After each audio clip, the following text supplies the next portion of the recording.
la réponse est, il n'y a pas nécessairement de bonne réponse, il y a eu différentes réactions évidemment, mais c'est certain que pour certaines populations qui étaient moins en lien avec le gouvernement britannique, il y avait une certaine incompréhension.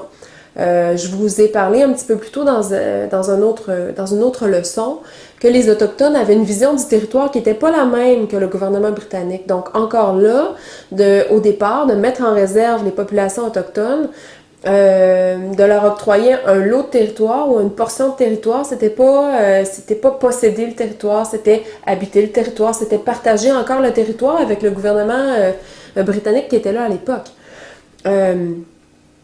Il y a certains groupes nomades, par contre, qui, en quelques mois, sont passés de nomades à sédentaires avec cette mise en réserve. Donc là, c'est sûr que c'était énorme comme conséquence au niveau des Premières Nations.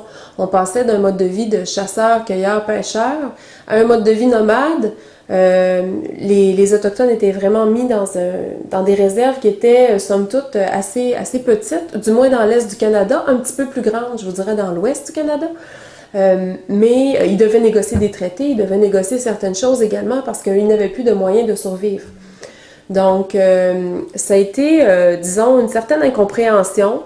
Ça a été plus facile peut-être pour les peuples sédentaires, mais encore là, une mise en réserve, c'est pas quelque chose d'évident à vivre pour personne.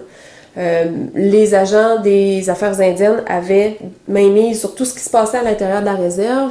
Donc, c'est certain que ça a certainement dû être difficile à l'époque pour les Premières Nations.